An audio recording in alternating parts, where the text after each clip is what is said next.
My husband's mistress shaved my hair and locked the door at Thanksgiving. No one wants you at the party. Your family is mine now. I stood in the rain, exposed and ashamed. A man was drenched, trying to protect a puppy. I gave him my umbrella, letting the rain hit my bald head. Minutes later, a convoy of limousines pulled up. The man stood up and said a sentence. I'm glad to have you here. Follow my story until the end and comment the city you're watching from, so I can see how far my story has reached. I never imagined that 35 years of marriage could end with me standing bald in the rain, watching my husband's mistress throw my belongings onto the wet pavement like garbage. The evening had started normally enough. Well, as normal as things could be when you're sharing Thanksgiving dinner with the woman who's been sleeping with your husband for the past 2 years. Eunice sat at my dining table in my chair, carving the turkey I had spent all morning preparing, acting as if she belonged there more than I did. "Harriet, could you bring more wine from the kitchen?" Dominic asked without looking at me. His tone was the same one he used with service workers, polite but distant. When had I become a stranger in my own home? I rose from the folding chair they had placed at the far end of the table, the one usually reserved for children. The humiliation burned in my chest, but I swallowed it down. At 61, I had learned to swallow a lot of things. The kitchen felt like a refuge until Eunice followed me in, her high heels clicking against the tile floor I had mopped that morning. She was 34, blonde. Everything I used to be before time and disappointment wore me down. "You know, Harriet," she said, examining her perfect manicure, "Dominic and I have been talking. This arrangement isn't working anymore." I gripped the wine bottle tighter. "What arrangement?" She laughed, a sound like crystal breaking. "Oh, sweet Harriet. Always pretending not to see what's right in front of you." She moved closer, and I could smell her expensive perfume. "The arrangement where you live in our house, eat our food, and pretend you still matter." "This is my house," I whispered. "I've lived here for 28 years. "Not anymore." Eunice's voice dropped to something cruel and satisfied. "Dominic's been very generous letting you stay this long, but I'm pregnant now, and we need space for our real family." The wine bottle slipped from my hands, shattering against the floor. Red wine spread across the white tiles like blood. "Clean that up," Eunice said, stepping over the mess. "Then pack your things. You have an hour." I stood there, staring at the broken glass, feeling something inside me shatter just as completely. Through the kitchen window, I could see Dominic's relatives gathering around the table, laughing at something his brother was saying. None of them had spoken to me all evening. I realized now it wasn't an oversight. When I returned to the dining room, the conversation stopped. 12 pairs of eyes looked at me with varying degrees of pity and discomfort. Dominic's sister Margaret actually smirked. "Aunt Harriet," said Dominic's nephew Kevin, not unkindly. "Dad says you're moving out. That's probably for the best, don't you think?" Dominic finally looked at me then, and what I saw in his eyes was worse than hatred. It was indifference. Complete, absolute indifference. "Go pack," he said quietly. "Eunice is tired." I climbed the stairs to our bedroom, to his bedroom now, and began throwing clothes into garbage bags. 35 years reduced to trash bags. My wedding dress hung in the back of the closet, yellowed with age. I left it there.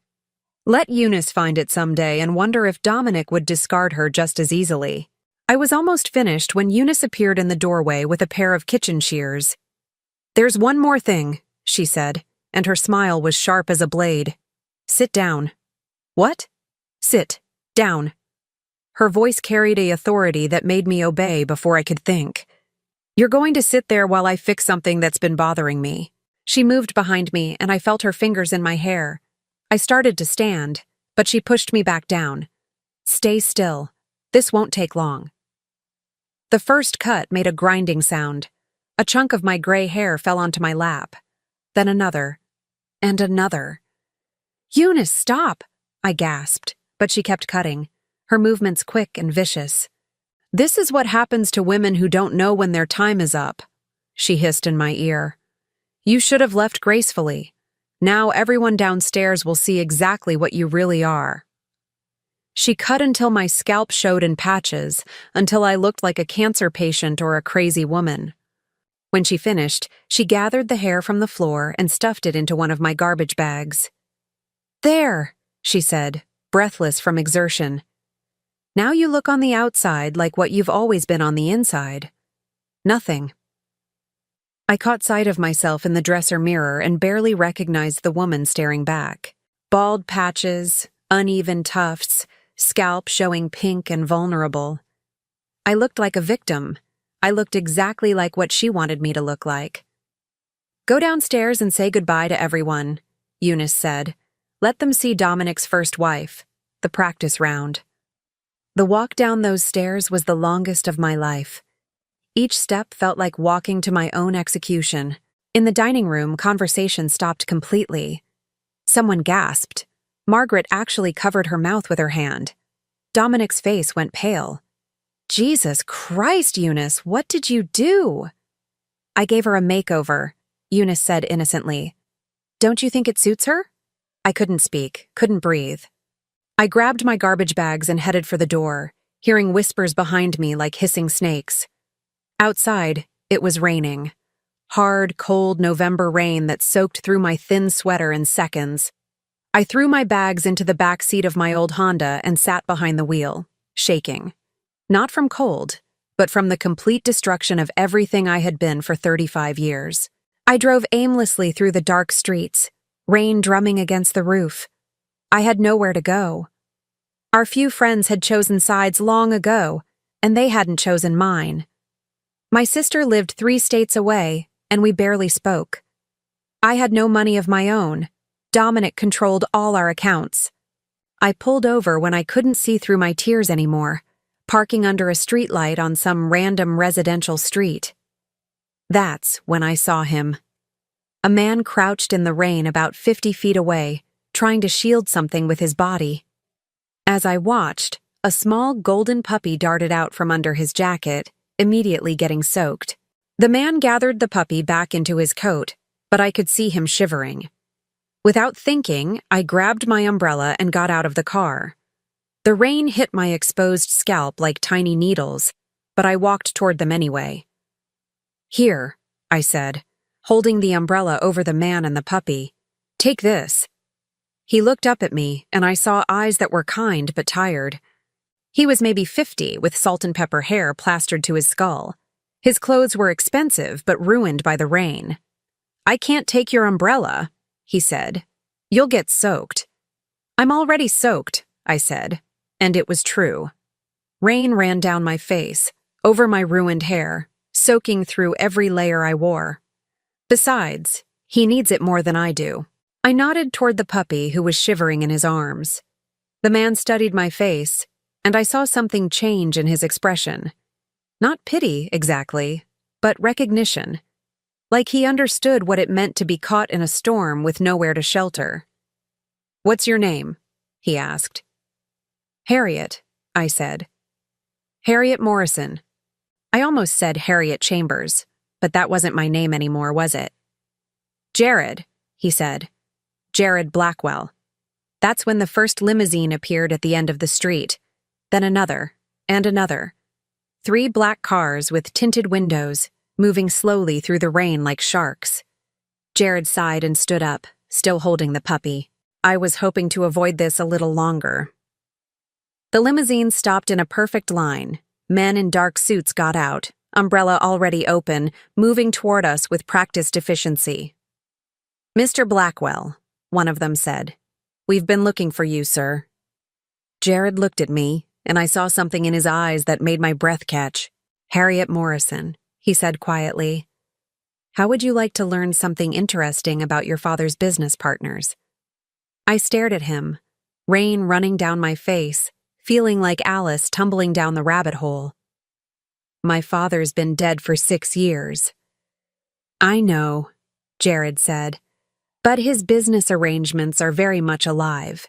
And I think your husband has been keeping some very important secrets from you.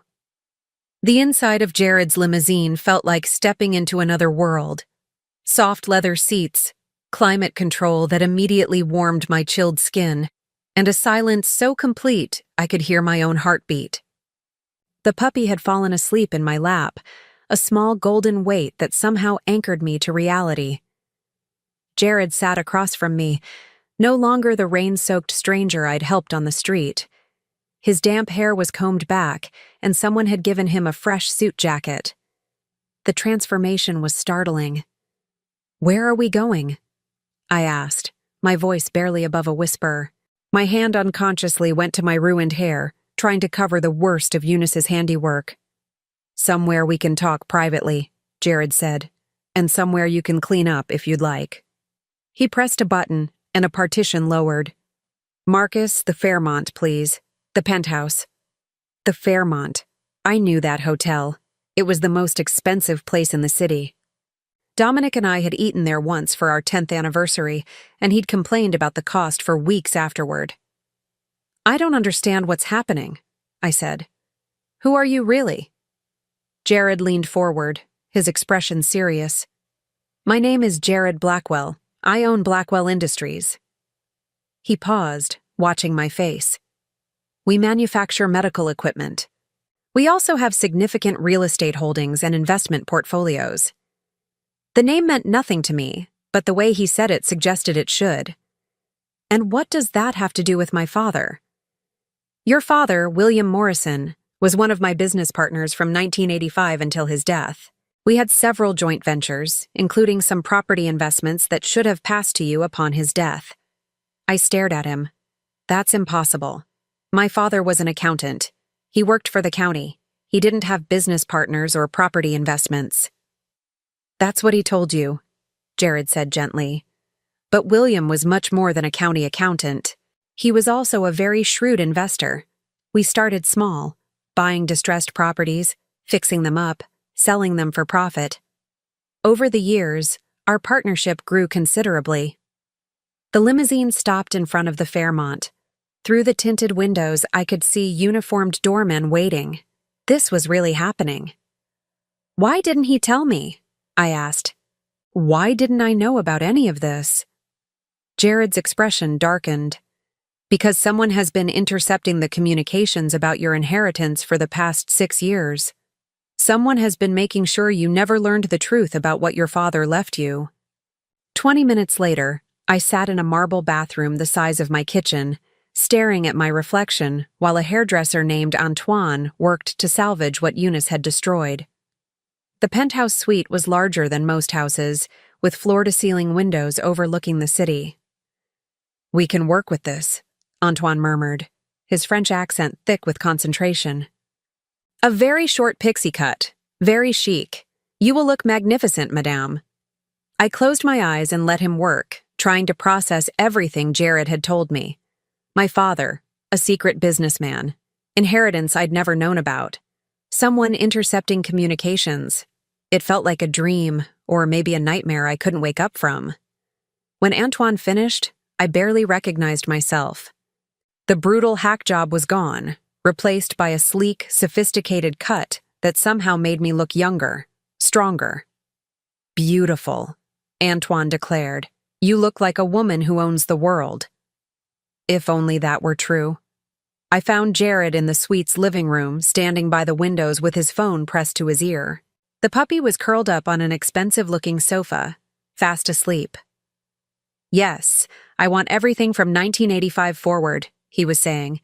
"Every document, every correspondence, every bank record." He noticed me and gestured for me to sit. "And Marcus? Be discreet. We don't want to alert anyone that we're investigating." He hung up and turned to face me. "You look better." "I feel like I'm losing my mind," I said honestly. "This morning I was making turkey for my husband's family. Tonight I'm sitting in a penthouse learning that my father was some kind of secret businessman. None of this makes sense." Jared sat across from me, his expression sympathetic. "I know it's a lot to absorb. Let me start with what I can prove right now." He opened a leather portfolio and spread several documents across the coffee table. "These are property deeds, all jointly owned by your father and my company. I looked at the papers, recognizing my father's signature on several of them. Addresses I'd never heard of, property values that made my head spin. This one, Jared pointed to a deed dated 2016, is a commercial building downtown. Current value, approximately $400,000. This one is a duplex in the suburbs, worth about $250,000. And this, he pointed to another document, is a small office complex. $750,000, conservatively. I felt dizzy. These were my father's. Half his, half mine. According to our partnership agreement, his share should have transferred to you upon his death. You should own half interest in properties worth approximately $1.4 million. But I never received anything, I said weakly. No one ever contacted me about any inheritance except the $25,000 from his life insurance. That's because someone has been intercepting all legal communications intended for you. Jared's voice was quiet, but I heard the anger underneath. Someone with access to your mail, your personal information, someone close enough to forge your signature if necessary. The implication hit me like a physical blow. Dominic. When did you give him power of attorney over your affairs? I thought back, my memory hazy. About 8 years ago when I had that surgery, gallbladder removal. He said it would make things easier if he could handle the paperwork while I recovered. And you never revoked it? I realized I didn't know. I never thought about it. We were married, I trusted him. I thought he was taking care of things. Jared nodded grimly. He was taking care of things, just not for you. He pulled out another document. This is from the county records office, filed 3 months ago. I looked at the paper, and my blood turned to ice. It was a sales contract. For the duplex Jared had just shown me, the one worth $250,000, sold for $200,000 cash. And there, at the bottom of the page, was my signature. A signature I had never written. He forged this, I whispered. That's what I believe. And if he forged this one? Jared spread out more documents. There are 3 other properties that have been sold in the past 2 years, all with your forged signature. All for amounts slightly below market value, probably to ensure quick sales. I stared at the papers, adding up the numbers in my head. $700,000. Dominic had stolen $700,000 from me by selling property I didn't even know I owned. Where's the money? I asked. Jared's phone buzzed.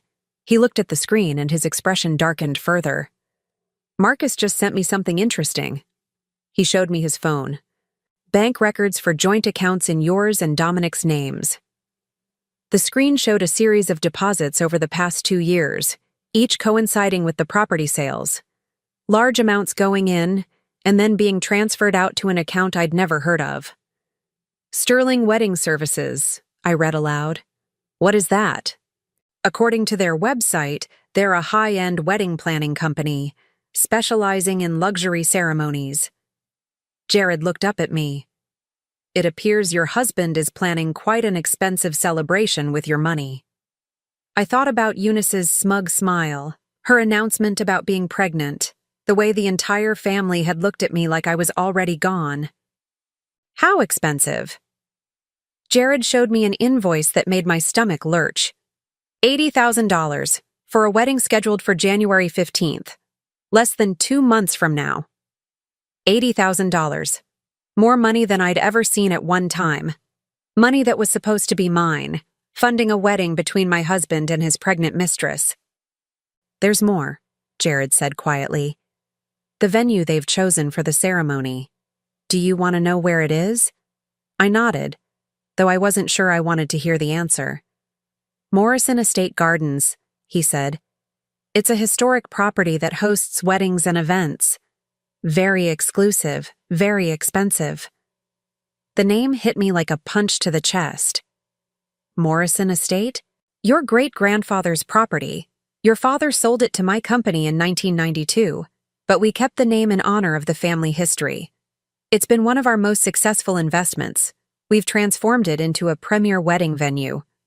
I stared at him, pieces clicking together in my mind like a horrible puzzle. So Dominic is using my stolen money to marry his mistress at a property that belonged to my family. That appears to be the case, yes.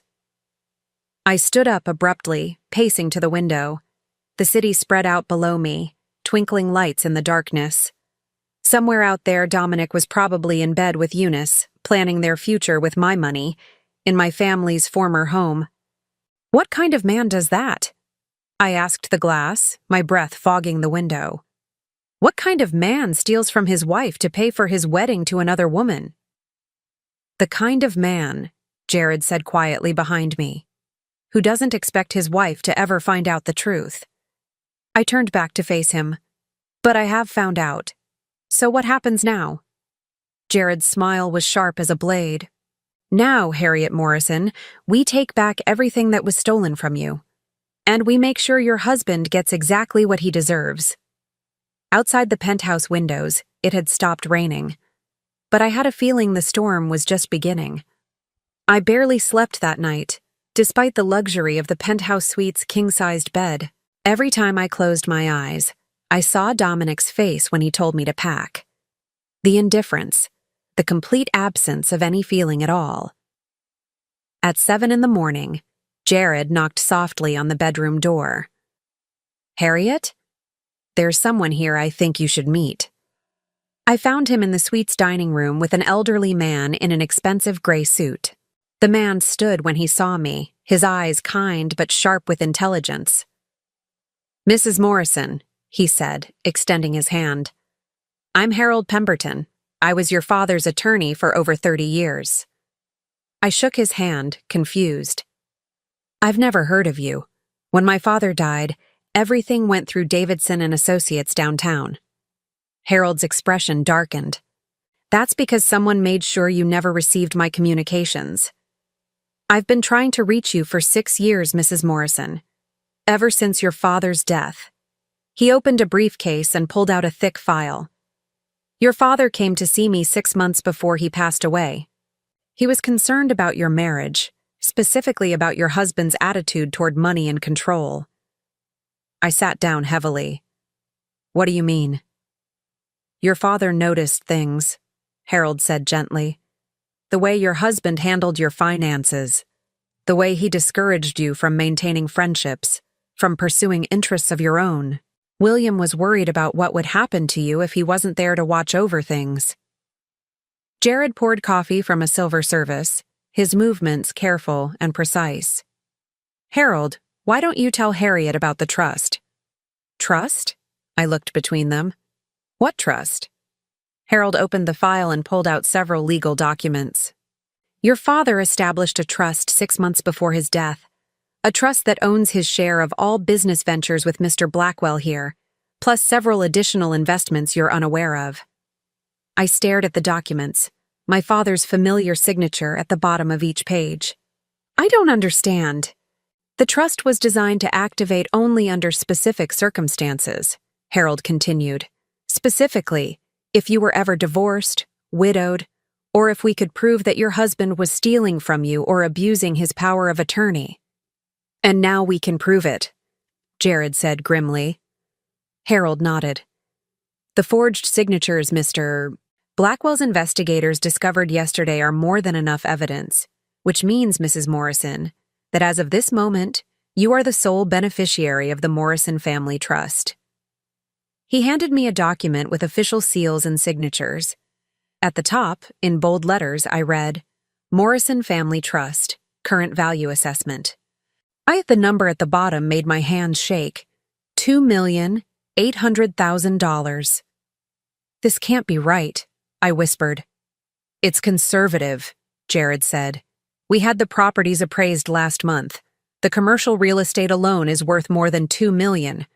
Add the investment portfolio your father built over 20 years, plus the cash reserves, and you're looking at close to $3 million. I set the document down with trembling hands. My father was worth $3 million. Your father was very good at what he did, Harold said. He started with a small inheritance from his own father and turned it into substantial wealth through careful investments and his partnership with Mr. Blackwell. But he lived so modestly, I said. He drove an old car, lived in that little house. Because he was saving everything for you, Jared said quietly. Everything he built was meant to ensure you'd never have to depend on anyone else for security. Harold pulled out another document. There's more, Mrs. Morrison. The trust doesn't just contain money and real estate. It also holds a 49% stake in Blackwell Industries itself. I looked at Jared in shock. You mean? You're my business partner, he said with a slight smile. You have been for 6 years. You just didn't know it. And as my partner, you're entitled to a seat on the board of directors and a share of all profits. How much profit? I asked weakly. Last year alone, your share would have been approximately $420,000. I had to grip the edge of the table to keep from falling over. $420,000 in 1 year. While I was clipping coupons and wearing the same winter coat for 8 years, I was entitled to nearly $500,000 annually. Where has that money been going? I asked. Into a separate account, Harold said. Drawing interest, waiting for you. All of it, every penny from the past 6 years. I did quick math in my head and felt sick. That's over $2 million just in profit sharing. $2.3 million, to be exact, Jared confirmed, plus interest. I stood up abruptly and walked to the window, looking down at the city below. Somewhere down there, Dominic was probably having breakfast with Eunice, planning their wedding with my stolen money, thinking I was broken and defeated. He never knew, I said suddenly. Dominic never knew about any of this. No, Harold confirmed. Your father specifically instructed that the trust remain secret until it was activated. He was afraid that if your husband learned about it, he might try to manipulate you into signing it over to him. Smart man, Jared said. Seems like he knew his son-in-law better than his daughter did. I turned back to them. So legally, all of this is mine, right now. As of yesterday when we confirmed the fraudulent signatures, Harold said. I filed the activation papers this morning. You are now officially one of the wealthiest women in the state. The reality of it was overwhelming. Yesterday morning, I was an abandoned wife with no money and nowhere to go. Today, I was worth over $5 million. There's something else, Jared said carefully. Something I think you should know about the Morrison estate gardens. I sat back down, sensing another revelation coming. When your father sold the property to us in '92, it wasn't a simple sale, Jared explained. It was more of a long-term lease arrangement. He retained certain rights to the property, rights that transferred to the trust upon his death. What kind of rights? The right to reclaim the property under specific circumstances, Harold said, including if it could be proven that the sale proceeds were being misused by his heirs. I frowned.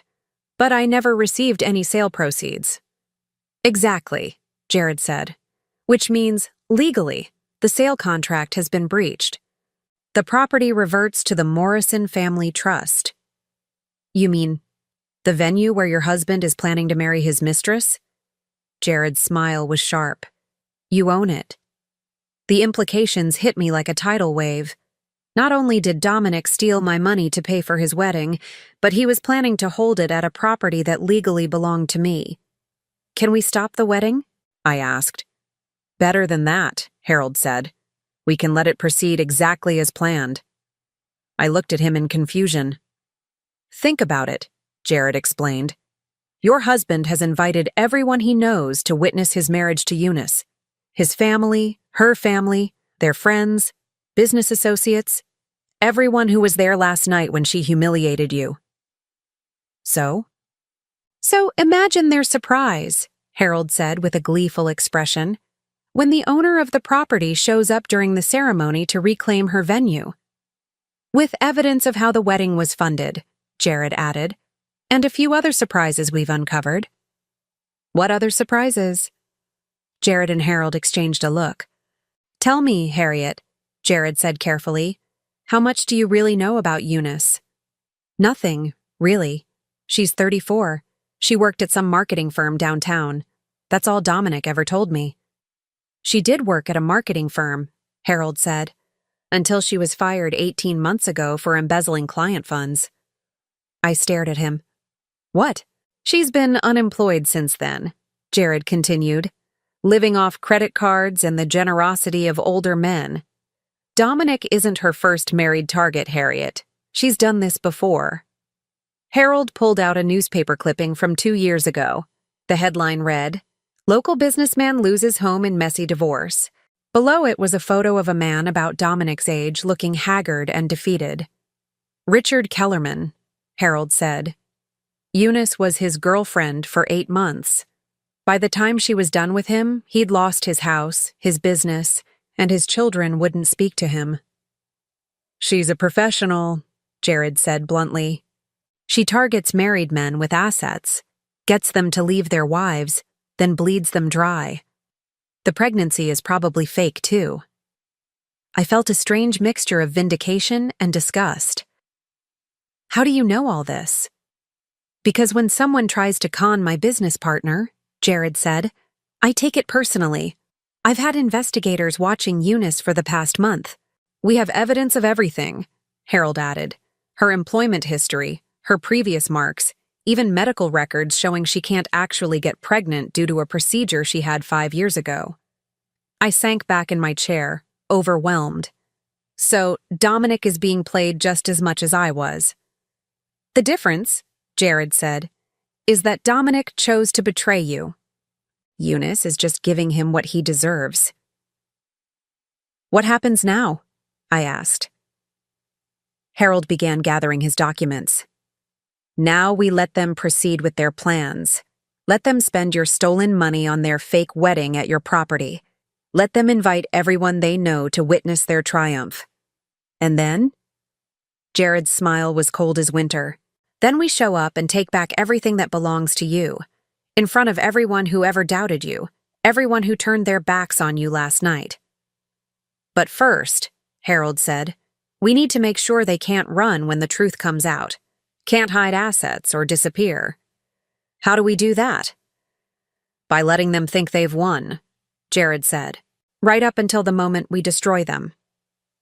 I looked out the window again, but this time the view looked different. The city below wasn't just a place I was looking at anymore. It was a place I belonged to, a place where I had power. When is the wedding? I asked. January 15th, Harold said. 6 weeks from now. Good, I said, surprised by the steadiness of my own voice. That gives us plenty of time to prepare. As I spoke the words, I realized something had changed in me overnight. The broken woman who had stood in the rain with her hair hacked off was gone. In her place was someone harder, someone who understood exactly what needed to be done. Dominic and Eunice thought they had won. They had no idea the game was just beginning. The next 3 weeks passed in a blur of lawyers, investigators, and evidence gathering. I had moved into a furnished apartment downtown, nothing fancy, but clean and anonymous. Jared thought it was better if I stayed out of sight while we built our case. Every morning, I woke up expecting to feel guilty about what we were planning. Instead, I felt more alive than I had in years. The bank records are fascinating, Marcus, Jared's head of security, said as he spread documents across the conference table. We were meeting in Jared's office, a corner suite that overlooked the financial district. Your husband has been very busy since you left. I studied the papers he'd laid out. Bank statements, credit card bills, receipts. A paper trail of Dominic's activities over the past month. He's withdrawn over $30,000 in cash, Marcus continued. Most of it from the accounts funded by your stolen property sales. What's he spending it on? I asked. Well, there's the wedding expenses, obviously. But look at this. Marcus pointed to a series of charges from the past 2 weeks. A cruise deposit for $15,000, scheduled for January 20th, 5 days after the wedding. Honeymoon? Jared said grimly. A very expensive honeymoon, I observed. $15,000 for a cruise? It's a month-long Mediterranean cruise, Marcus said. First-class suite, all-inclusive. The kind of trip that costs more than most people make in a year. I felt a familiar burn in my chest. Dominic had never taken me on a honeymoon. We'd been too poor when we married, he said. We'd go someday when we could afford it. That someday never came, but apparently Eunice rated a $15,000 trip to Europe. There's more, Marcus said. He's also been shopping for jewelry, Tiffany, Cartier, places like that. Charged over $20,000 in the past 2 weeks. Wedding jewelry, I said. And this is interesting. Marcus pulled out a lease agreement. He's rented a house in the Hamptons for the summer. $12,000 a month, 6-month lease. I stared at the document, recognizing Dominic's signature. $72,000 for a summer rental? He's really going all out, Jared observed. Spending money like he's suddenly rich. Because he thinks he is, I said quietly. He thinks he successfully stole everything and got away with it. Marcus nodded. And based on his spending patterns, he has no idea that any of this can be traced back to you. He genuinely believes he's free and clear. What about Eunice? I asked. What has she been up to? Marcus's expression darkened. That's where things get really interesting. He pulled out another file, this one marked with Eunice's name. She's been busy too, but in a different way. He spread out a series of photographs. Eunice at lunch with an older man I didn't recognize. Eunice coming out of a medical clinic. Eunice meeting with someone in an expensive car. Who are these people? I asked. The older man is Dr. Richard Saunders, Marcus said. He's a fertility specialist. Apparently, Eunice has been paying him for fake pregnancy documentation. I wasn't surprised, but it still stung. So the pregnancy really is fake? Completely fabricated. We have records showing she's been getting hormone shots to fake the symptoms, plus falsified ultrasound images and blood tests. What about the man in the car? Marcus's smile was grim. That's Thomas Kellerman, son of Richard Kellerman, the man Eunice destroyed 2 years ago. I looked up sharply. The son of her previous victim? He's been tracking her, Jared explained. Apparently his father's suicide attempt after Eunice ruined him made quite an impression. Thomas has been following her movements, documenting her activities. He wants revenge too, I said. More than that, Marcus said. He wants to see her in prison. He's been building a criminal case against her for fraud, embezzlement, and identity theft. He pulled out another document. This is a warrant application. Thomas has enough evidence to have Eunice arrested on multiple felony charges. He's just been waiting for the right moment. What's the right moment? I asked. When she's committed to something public and can't disappear easily, Jared said. Like a wedding. I began to see the full scope of what we were planning.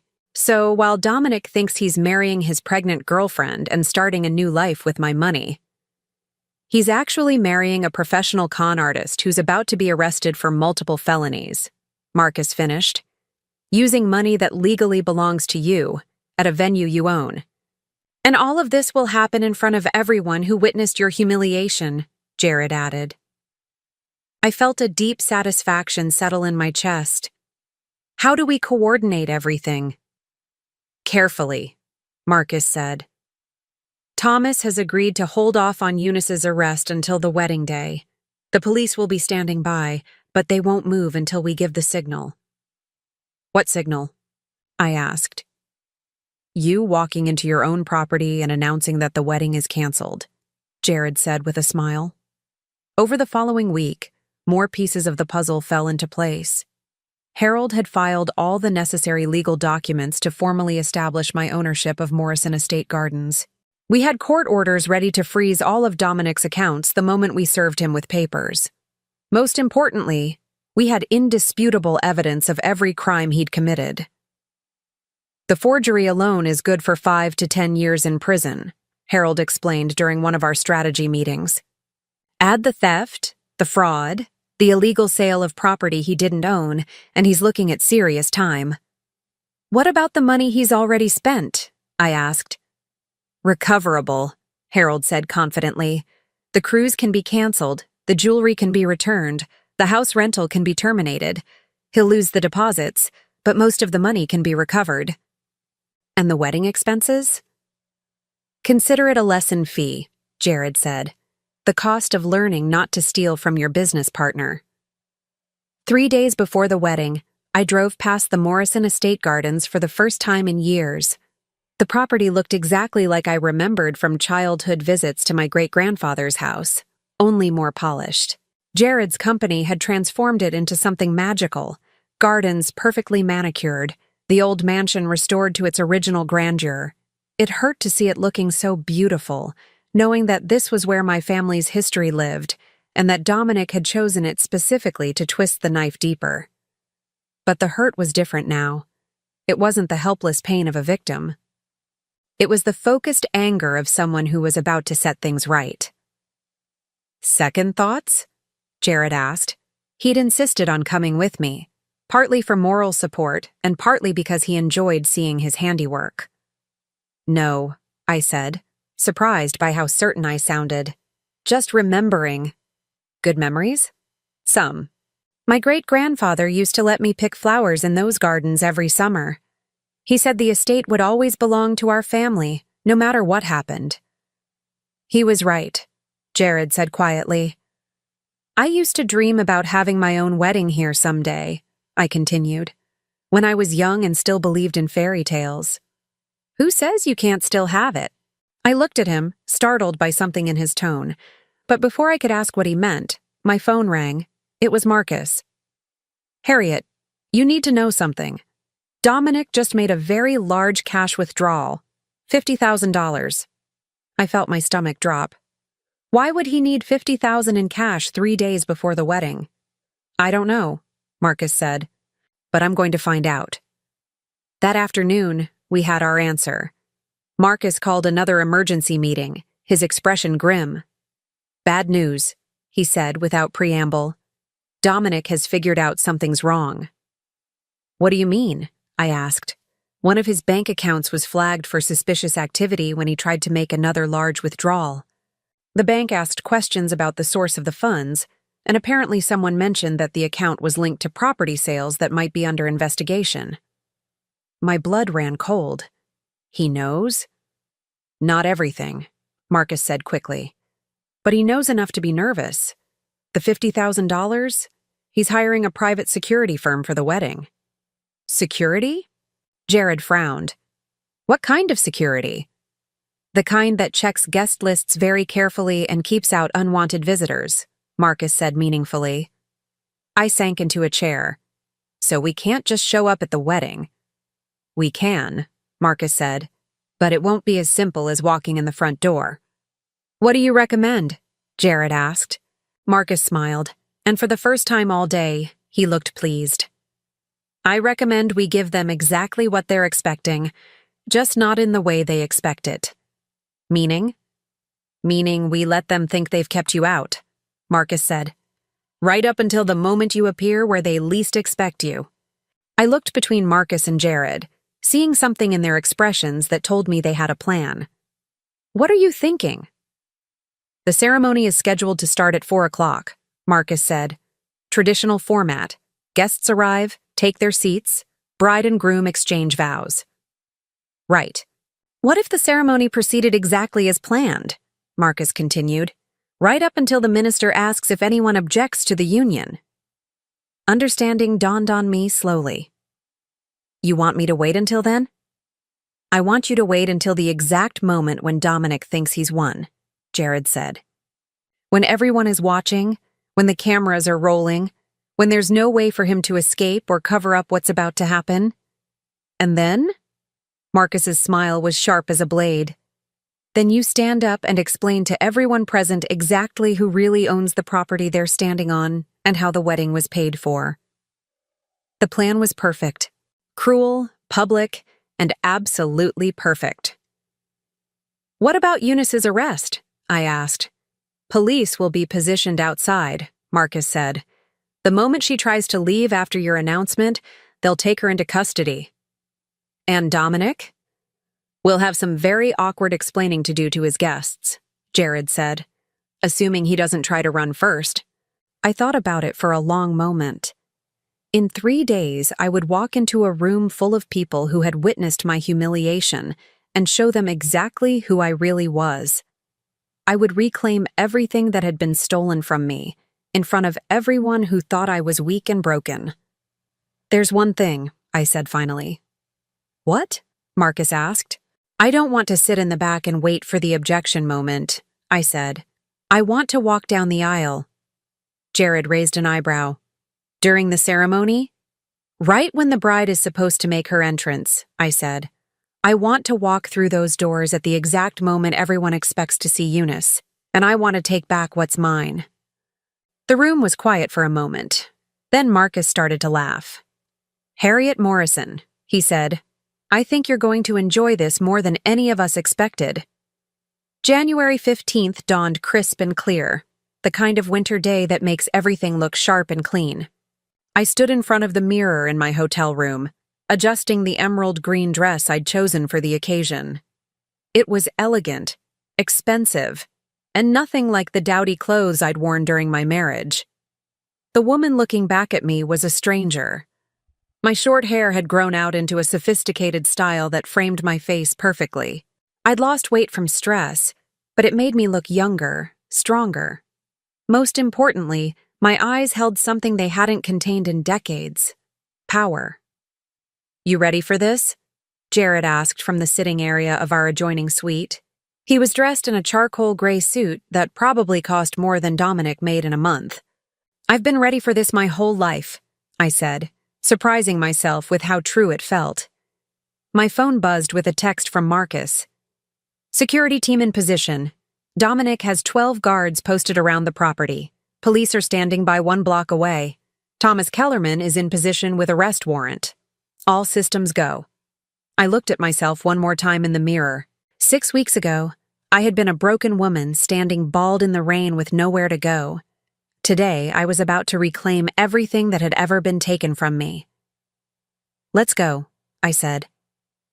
The Morrison estate gardens looked like something from a fairy tale. Thousands of white roses covered every surface, crystal chandeliers hung from the branches of ancient oak trees, and silk draping transformed the outdoor space into an elegant cathedral. It was beautiful, expensive, and paid for entirely with my stolen money. Marcus met us at the service entrance, dressed like one of the catering staff. Showtime, he said quietly. Guests started arriving an hour ago. Everyone's here. Dominic's family, Eunice's friends, business associates, all the people who watched you get humiliated at Thanksgiving. What's the mood like? I asked. Celebratory, Marcus said with a grim smile. Lots of talk about how much better Dominic looks, how happy he seems, how lucky he is to have found true love. Where's Eunice? Getting ready in the bridal suite. She's wearing a dress that cost $8,000, charged to one of the accounts funded by your property sales. I felt that familiar burn in my chest. $8,000 for a wedding dress.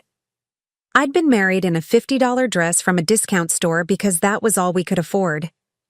Or rather, all Dominic claimed we could afford while he was hiding millions from me. What about Dominic? Jared asked. Nervous, Marcus said. He keeps checking his phone and looking around like he's expecting trouble. But he's going through with it. Ceremony starts in 20 minutes. We made our way through the service corridors of the estate, past bustling caterers and nervous wedding planners. I could hear music drifting from the ceremony space, classical pieces played by a string quartet. Another expensive touch paid for with my money. Remember, Marcus said as we reached our position near the bridal preparation area, you wait for my signal. The minister will call for the bride, the music will start, and that's when you make your entrance. What about the security? I asked. They're all watching the guest entrances in the perimeter. No one expects trouble to come from inside the building. I nodded, checking my purse one more time. Inside were copies of all the legal documents we'd gathered. Proof of ownership, evidence of fraud, bank records showing every stolen dollar. Everything I needed to destroy Dominic's new life in front of everyone who mattered to him. The music changed, signaling the start of the ceremony. Through the walls, I could hear the minister's voice beginning the traditional words. I thought about all the times I'd imagined what Dominic might say if he ever remarried after I died. I never imagined I'd be alive to hear it. Dearly beloved, the minister's voice carried clearly through the estate. We are gathered here today to celebrate the union of Dominic Chambers and Eunice Sterling. Eunice Sterling. Even her name was fake. If anyone has any reason why these two should not be wed, speak now or forever hold your peace. The words hung in the air like a challenge. I wondered what would happen if I took him up on it right now, if I simply stood up and announced the truth. But no, this needed to be done right. Completely publicly, with no room for excuses or explanations. Dominic, the minister continued, do you take Eunice to be your lawfully wedded wife, in sickness and in health, for richer or poorer? For richer or poorer. The irony was bitter. Dominic thought he was getting richer by marrying Eunice. He had no idea he was about to lose everything. I do. Dominic's voice carried across the garden, strong and confident. Eunice, do you take Dominic? I tuned out her vows, focusing instead on what was coming next. In a few minutes, the minister would call for the bride and groom to exchange rings. Then he would present them to the assembled guests as husband and wife. Except that wasn't going to happen. Marcus appeared beside me, his face tense with excitement. Almost time, he whispered. You ready? I nodded, smoothing down my dress one final time. More than ready. The minister is about to call for the ring exchange, Marcus said. That's your cue. Walk straight down the center aisle, don't look left or right, and when you get to the altar, just start talking. What if security tries to stop me? They won't have time, Marcus said confidently. By the time they realize what's happening, you'll already be in position. The music swelled again, and I heard the minister's voice. The couple will now exchange rings as a symbol of their eternal commitment. Marcus nodded at me. Go. I walked through the doors and into the ceremony space like I belonged there. Which, of course, I did. It was my property. The scene was exactly as I'd imagined. 200 guests seated in perfectly arranged chairs, their faces turned toward the altar where Dominic and Eunice stood in their wedding finery. The altar itself was decorated with thousands of white roses and flowing silk. Beautiful and expensive and entirely funded by theft. I started walking down the center aisle, my heels clicking against the stone pathway. It took a few seconds for people to notice me, but when they did, the effect was electric. A woman in the front row gasped and pointed. Is that Harriet? More heads turned. Whispers started rippling through the crowd. What is she doing here? How did she get past security? Someone should call. But no one moved. They were all too shocked, too confused by my presence to do anything but stare. I was halfway down the aisle when Dominic saw me.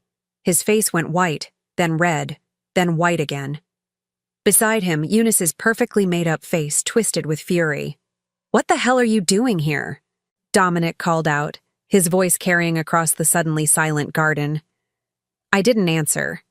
I just kept walking, my eyes fixed on the altar where my husband stood with his pregnant girlfriend in her $8,000 dress. When I reached the front of the ceremony space, I turned to face the assembled guests.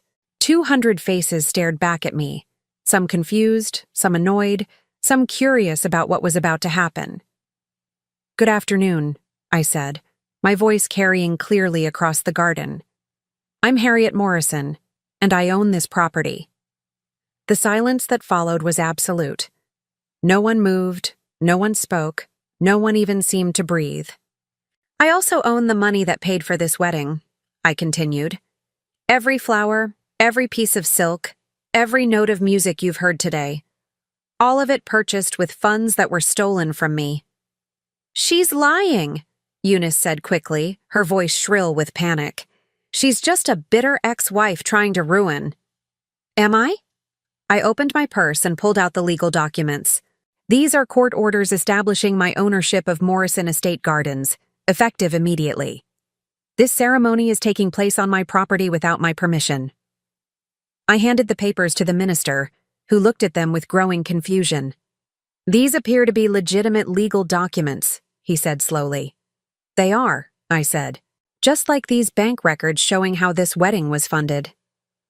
I pulled out more papers and began reading from them. $78,400 charged to Sterling Wedding Services.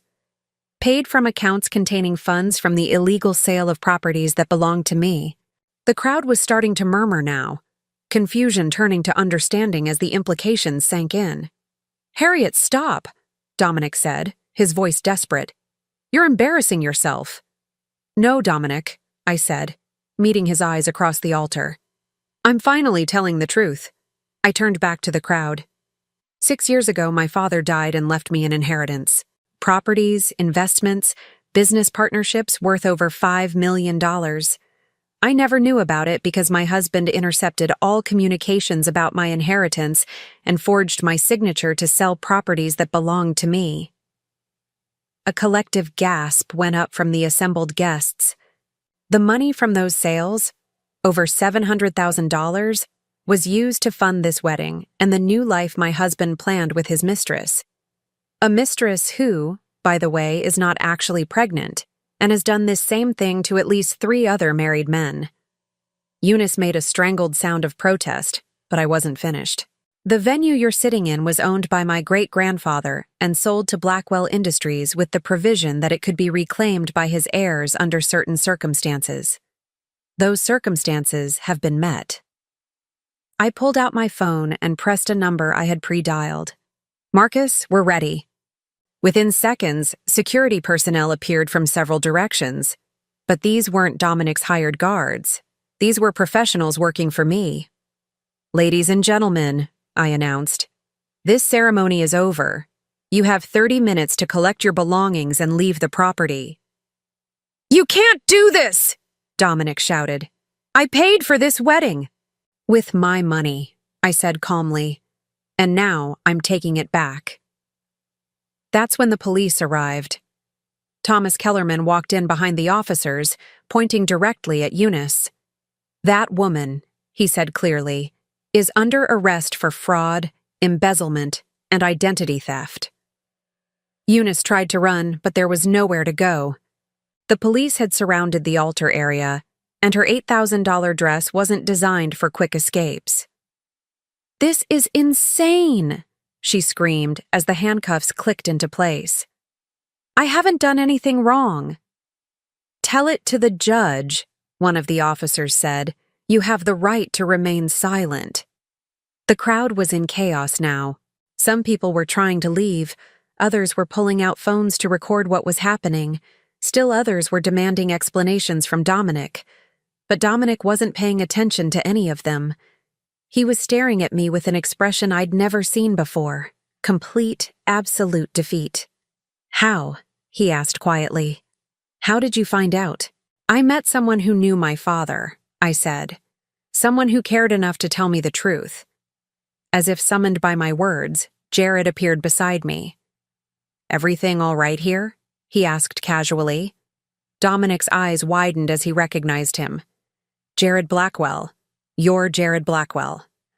"I am," Jared said. "And you, Mr. Chambers, have been stealing from my business partner." The reality of it finally hit Dominic then. Not only had he been caught, but he'd been caught by one of the most powerful men in the state. There would be no talking his way out of this, no legal loopholes to exploit. "What happens now?" he asked, and for the first time in our marriage, I heard genuine fear in his voice. "Now," I said, "you face the consequences of your choices." I turned to address the crowd one final time. "For those of you who were here on Thanksgiving night, who watched my husband's mistress cut off my hair and throw me out into the rain, I want you to remember this moment. Remember that sometimes the people you think are weak are just gathering their strength." Then I took Jared's arm and walked back down the aisle. leaving Dominic standing alone at the altar with his fake bride being led away in handcuffs. Outside the estate, Marcus was waiting with updates. Police have arrested Eunice on multiple charges. The district attorney is reviewing evidence for charges against Dominic. All of his accounts have been frozen pending investigation. What about the wedding guests? I asked. Leaving very quickly, Marcus said with a grin. Most of them looked pretty embarrassed about how they treated you. I nodded, feeling strangely empty now that it was over. I'd gotten everything I wanted, my money back, my property back, my dignity back. But something was missing. Any regrets? Jared asked quietly as we walked toward his car. I thought about it for a moment, watching the last of the wedding guests hurry toward their cars. Just one, I said finally. What's that? I wish my father could have seen this, I said. He would have been proud. Jared smiled and opened the car door for me. I think he would have been proud of you long before today, Harriet. It just took you a while to see it yourself. 6 months later, I stood in the same garden where Dominic's wedding had been so spectacularly interrupted, but everything was different now. The space had been transformed from a commercial wedding venue back into the private family estate it was meant to be. The manicured perfection was gone, replaced by something more natural, more real. I was planting roses along the pathway where I had walked that January day to reclaim my life. These weren't the sterile white flowers that had decorated Dominic's ceremony. These were deep red heritage roses, the same variety my great-grandfather had grown here decades ago. Those look good, Jared said, coming up behind me with 2 cups of coffee. He'd taken to spending his weekends here, helping me restore the property to what it had been before his company bought it. They should bloom by late summer, I said, accepting the coffee gratefully. My great-grandfather always said these roses were the heart of the estate. Smart man, Jared said, though I suspect the heart of this place is actually its owner. I smiled, feeling the warmth of both the coffee and the compliment. Flatterer. Truth-teller, he corrected. There's a difference. We sat on the stone bench that overlooked the main garden, comfortable in the kind of silence that only comes with time and trust. In the distance, workmen were restoring the fountain that had been my favorite spot as a child. Soon water would flow here again, the way it had when this place was truly home to the Morrison family. Any word from Harold about the final settlement? Jared asked. Signed and sealed yesterday, I said. Dominic pled guilty to all charges, 18 months in prison, full restitution of stolen funds plus damages. And Eunice? 3 years, I said with satisfaction. Apparently the prosecutor found evidence of 2 other men she'd defrauded. Thomas Kellerman was very helpful with that. Jared nodded. Justice served. Better than that, I said. Closure. It had taken months to untangle everything Dominic had done. The forged signatures, the illegal property sales, the manipulation of bank accounts. It was more extensive than we'd initially realized. But Harold and his team had tracked down every penny, every crime, every lie. More important than the money, though, was what I'd discovered about myself in the process. Somewhere along the way, I'd stopped being a victim and become someone I actually liked. Someone strong, independent, capable of building her own life. You know what I realized yesterday? I said, watching a cardinal land on the fountain edge. What's that? I don't hate him anymore. Dominic, I mean. I don't hate any of them. Jared raised an eyebrow. After everything they put you through? That's just it, I said. They didn't put me through anything. They revealed who I really was underneath all those years of trying to be what they wanted me to be. I stood up and walked to the fountain, running my fingers through the water. When Eunice cut off my hair that night, she thought she was destroying me. But she was actually freeing me from the last thing that tied me to a life I never really wanted. And now? I gestured around the restored garden, at the house that was slowly becoming home again, at the life I was building entirely on my own terms. Now I have everything I ever really wanted. It just took me 61 years to figure out what that was. My phone buzzed with a message. I glanced at it and smiled. Margaret wants to have lunch next week. Dominic's sister? Former sister-in-law, I corrected. She's been calling every few weeks since the trial ended. Apparently, she feels terrible about how the family treated me. Are you going to see her? I considered it. The old me would have said yes immediately, eager to forgive and forget, desperate to maintain any connection to the family that had rejected me. The new me had different priorities. Maybe, I said finally, if I feel like it, if I have time. Jared smiled. I like this version of you. This version of me likes herself, I said. That's what makes all the difference.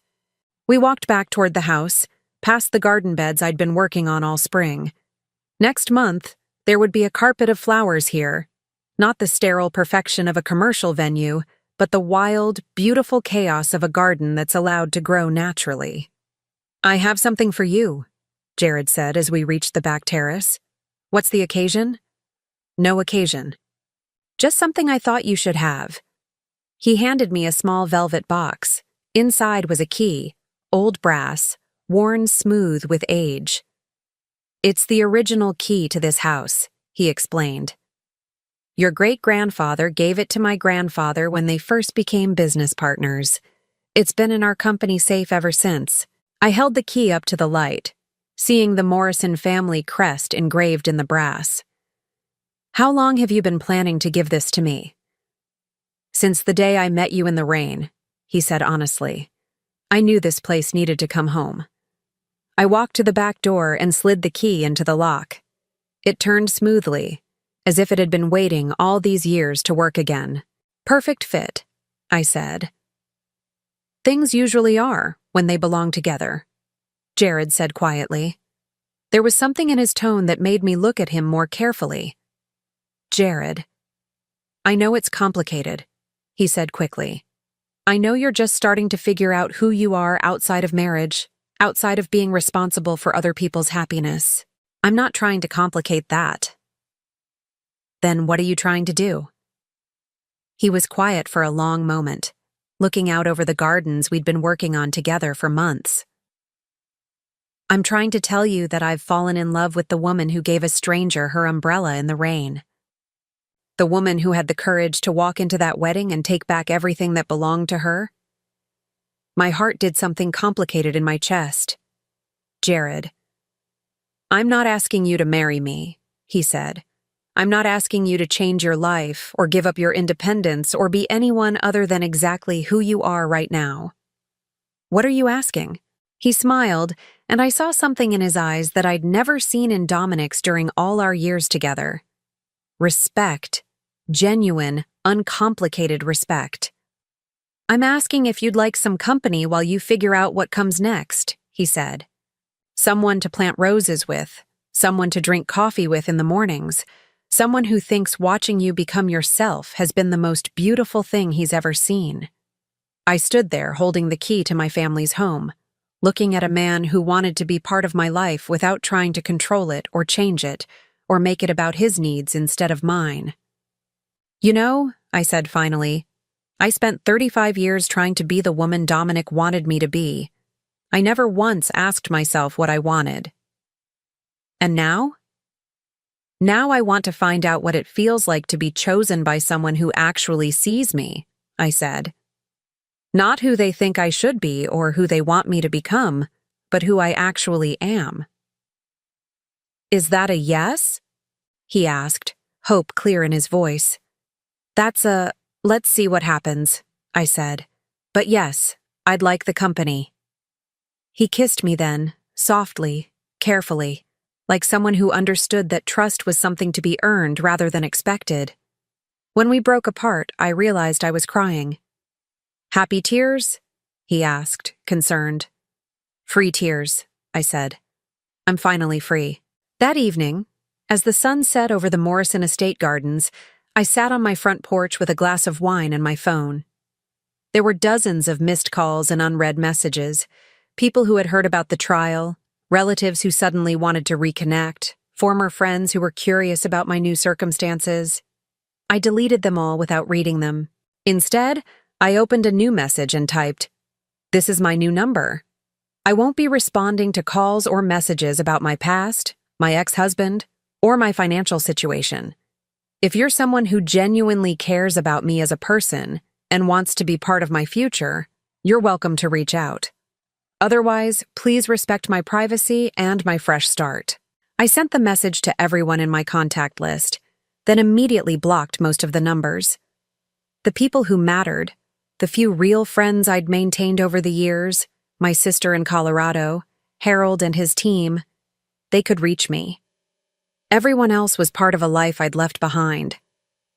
My phone buzzed almost immediately. A message from my sister Rachel. "I'm proud of you, Harriet. It took courage to do what you did. Can't wait to visit the estate next month." Another message, this one from Harold. "Enjoy your freedom. You've earned it." And one more, from a number I didn't recognize. "This is Thomas Kellerman. I wanted to thank you for helping me get justice for my father. Eunice will never be able to hurt another family the way she hurt ours." I smiled and set the phone aside. Somewhere in the distance, I could hear the fountain running, water flowing the way it was meant to, the way it hadn't in decades. Tomorrow, I would continue working in the gardens. I would read the books I'd always meant to read, take the painting classes I'd always wanted to try, maybe even travel to some of the places I'd dreamed about during all those years of putting everyone else's needs first. I would build a life that was entirely my own, accountable to no one but myself.